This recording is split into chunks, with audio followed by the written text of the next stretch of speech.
Fala aí! Hoje eu vou te mostrar como você vai escolher qual a medida judicial adequada para você ajuizar e defender de forma correta e assertiva o direito do seu cliente. Já pensou? Você redige a sua petição inicial com maior carinho, toma maior cuidado na hora de juntar os documentos, faz a indexação deles direitinho no sistema, distribui a ação e na hora que chega na mão do magistrado, ele despacha dizendo que a via que você escolheu para perquirir o direito do seu cliente é inadequada. De nada adianta você fazer uma petição impecável, linda, uma fundamentação jurídica de dar inveja e você errar o tipo de pedido, de procedimento, de processo. Se você tem interesse em aprender como fazer isso, aprender como escolher a medida judicial adequada à sua demanda e não errar mais, então fica comigo aí até o final desse vídeo.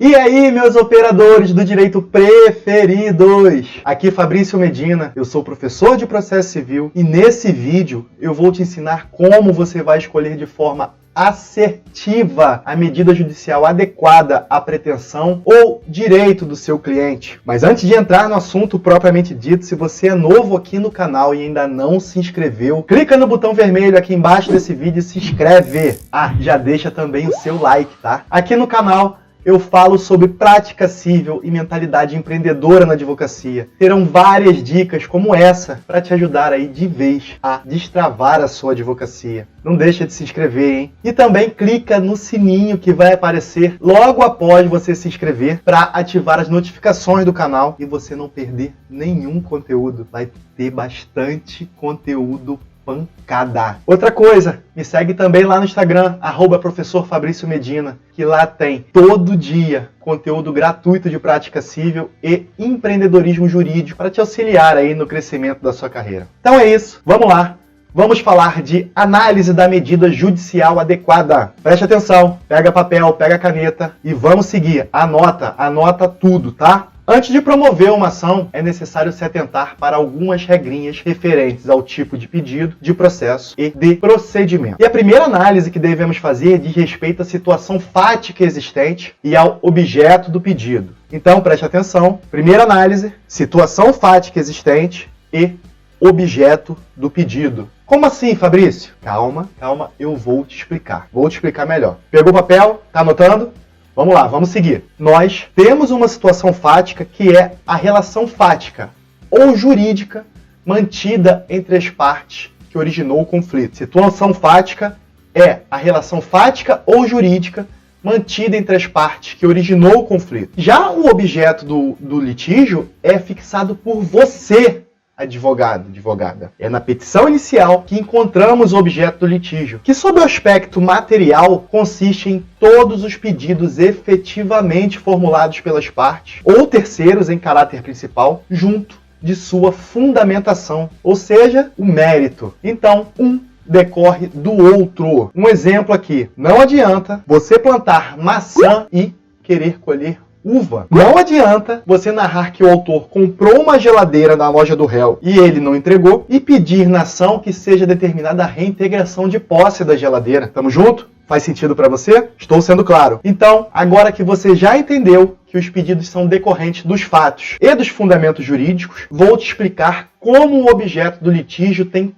correlação com o tipo de pedido nos processos de conhecimento. Aqui nós vamos falar primeiro sobre o processo de conhecimento, ok? O processo de conhecimento, ou cognitivo ou de cognição, constitui o sistema apto a definir a existência ou inexistência do direito, no caso concreto, a partir da análise dos fatos trazidos a juízo. Então, nós temos o objeto do litígio, que é fixado por você, advogado, que pode ser uma dúvida ou incerteza a respeito de uma situação jurídica. Pode ser também a modificação de uma situação jurídica ou pode ser genericamente a falta de pagamento, que comporta o inadimplemento de obrigação de dar, pagar, fazer ou não fazer, quando ausente um título executivo. E aí, correlacionando o objeto do litígio com o tipo de pedido e, consequentemente, da sentença, nós temos os casos de pedido de conteúdo meramente declaratório, constitutivo ou condenatório. Anotou isso? Conteúdo meramente declaratório, constitutivo ou condenatório. Isso aí segundo a doutrina tradicional, tá? Esses pedidos ou a decisão do juiz pode ainda ser, segundo alguns doutrinadores, ter caráter mandamental e executivo lato sensu. E eu vou falar delas mais pra frente nesse vídeo. Se o litígio estiver centrado na dúvida, na incerteza sobre a existência ou inexistência de certa relação jurídica, bastando somente esse reconhecimento para satisfazer o interesse do litigante, você vai pedir para o juiz que o juiz profira uma decisão declaratória. O juiz conhecerá os fatos e, ao final, julgando procedente o pedido, irá declarar a existência ou a inexistência da relação jurídica. Quer exemplos disso? As lides relativas à autenticidade de assinatura em um documento, ao reconhecimento da uso capião, à investigação de paternidade. De outro modo, aí, se a lide disser respeito a uma modificação de situação ou relação jurídica, a decisão judicial terá caráter constitutivo. E aí são exemplos de tutela constitutiva: o pedido de divórcio, que é para mudar o estado civil, e a ação de rescisão contratual. Já se o pedido disser a respeito ao inadimplemento de uma obrigação de dar, pagar, fazer ou não fazer, ainda, preste atenção nisso, foca aqui, ainda não reconhecida em um título executivo. Preste atenção, hein? Título executivo é outro caso. Aí você deverá pedir ao juiz a condenação do devedor a cumprir a prestação que lhe cabe em caso de não ter um título executivo. Agora voltando aqui para os casos da tutela mandamental e executivo lato sensu. Para a doutrina clássica, ambas são espécies da tutela condenatória com algumas características específicas. Entretanto, aí, para a doutrina que aceita essa divisão, e isso consta no nosso código, no Código de Processo Civil 2015, a decisão de caráter mandamental é aquela em que o juiz, a pedido do autor, determina uma ordem à outra parte. E a decisão executiva lato sensu, essa é aquela em que a produção de efeitos práticos, preste atenção, a produção de efeitos práticos opera-se pela efetivação da própria decisão, independendo aí de posterior procedimento de execução. Um clássico exemplo disso aí é o das ações possessórias, os mandados de interdito proibitório, manutenção e reintegração de posse, que sempre dispensam o procedimento de cumprimento de sentença. Beleza? Falamos um pouco aí da tutela de conhecimento. Agora vamos falar da tutela executiva. A tutela executiva visa a satisfação de uma obrigação expressa em título produzido em processo de conhecimento ou em um negócio jurídico. Em caso de título produzido em processo de conhecimento, utilizamos o procedimento de cumprimento de sentença. Já se esse título for produzido em um negócio jurídico extrajudicial, nós contamos com o processo de execução. E aí, para que você possa se valer do processo executivo,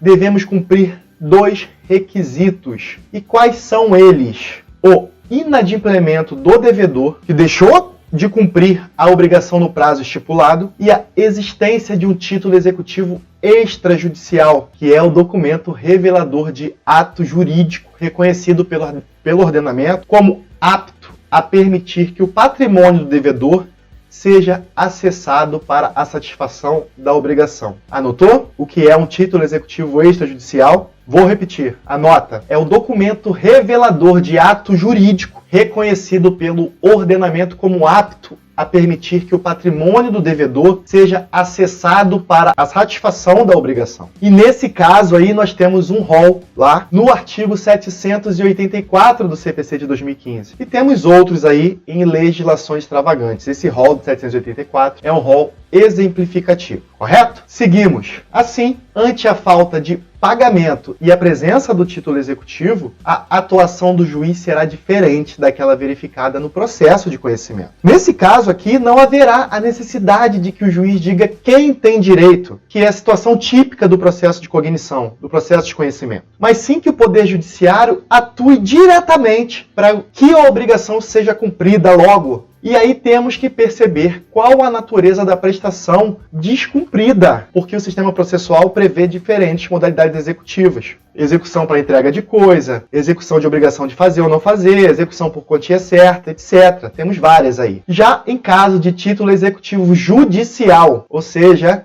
aquele que é formado dentro do processo de conhecimento. Devemos nos utilizar do procedimento de cumprimento de sentença que já falamos antes nesse vídeo. Ele é feito nos próprios autos em que foi constituído o título. E aí você pode dar uma olhadinha lá nos artigos 513 e seguintes do CPC, que você vai ter uma noção desse procedimento. E nós temos outros títulos considerados judiciais que se valem desse procedimento também, tá? Eles estão elencados lá no artigo 515 do CPC. Porém, contudo, todavia, entretanto, pode ser possível ainda que a demora no andamento do processo comprometa de forma gravíssima ou mesmo fatal o direito da parte. Assim, caso a parte autora precise de uma ordem judicial para satisfazer, desde logo, certos aspectos de sua pretensão que não podem esperar a cognição exauriente, ou seja, o término do processo, você pode formular um pedido de tutela provisória antecedente. A tutela antecipada antecedente é cabível nos casos em que a urgência é anterior ou contemporânea, ou seja, conjunta à propositura da ação. Nessas hipóteses, a petição inicial pode se limitar ao requerimento da tutela antecipada e à indicação do pedido de tutela final, com a exposição da lide, do direito que se busca realizar e do perigo de dano ou risco ao resultado útil do processo, que são os requisitos da tutela provisória. Isso está lá no artigo 303 do CPC. E como se percebe, pode-se pedir somente a tutela antecipada, indicando na petição qual será o pedido principal que será feito posteriormente. E aí, com essa que é uma importantíssima alteração do CPC de 2015, com relação ao anterior CPC de 73, você não precisará ajuizar depois uma ação principal. E o que você vai fazer? Você vai apresentar uma petição posteriormente, mas nos mesmos autos, complementando aquela da tutela antecipada antecedente que você já ajuizou, você já distribuiu. Preste atenção aqui, tá? Os prazos para complementar essa petição são diferentes. Preste atenção. Anota isso. No caso de concessão de tutela antecipada antecedente. Caso o juiz conceda a tutela, você deverá, em 15 dias ou outro prazo maior que o juiz fixar, aditar a petição inicial para complementar sua argumentação, juntar novos documentos e confirmar o pedido de tutela final. Artigo 303, parágrafo 1º, inciso 1 do CPC. De outro modo, se a tutela antecipada for indeferida, se o juiz indeferir a sua tutela, o juiz determinará a emenda da inicial em 5 dias. Preste atenção nesse prazo. É um dos poucos prazos curtos do CPC, sob pena de extinção do processo sem resolução do mérito. Artigo 303, parágrafo 6º do CPC. Cara, sobre esse tema, tutelas provisórias, nossa, é um mundo para falar, é um monte de coisa para falar. Se você quer saber mais sobre tutelas provisórias, comenta aqui embaixo, eu quero saber mais sobre tutelas provisórias, e eu faço um vídeo só te ensinando tudo sobre tutelas provisórias. Tem muita coisa: tutela de urgência antecipada, cautelar, tutela de evidência, fugibilidade entre as tutelas, tem muito mais, ok? Comenta aqui, hein? E aí, me conta, você já utiliza essas técnicas processuais para encontrar a medida judicial adequada para a sua ação? Sim ou não? Se não, como você faz? Tem alguma outra técnica que você utiliza? Eu não falei, eu não ensinei aqui nesse vídeo? Compartilha aqui comigo nos comentários, e aí a gente pode aprender juntos. E se você quer se aprofundar mais na elaboração de petições iniciais, eu criei um treinamento só de petições iniciais, o método PX. Eu vou deixar o link dele aqui também na descrição desse vídeo. Clica no link para saber mais sobre esse treinamento pancada. Você nunca viu nada igual. Se você gostou desse vídeo, deixe seu like, compartilhe aí com seus amigos nas suas redes sociais para a gente fazer crescer essa corrente de conhecimento. E não se esqueça de se inscrever aqui no canal, tá? Eu fico por aqui e até o próximo vídeo.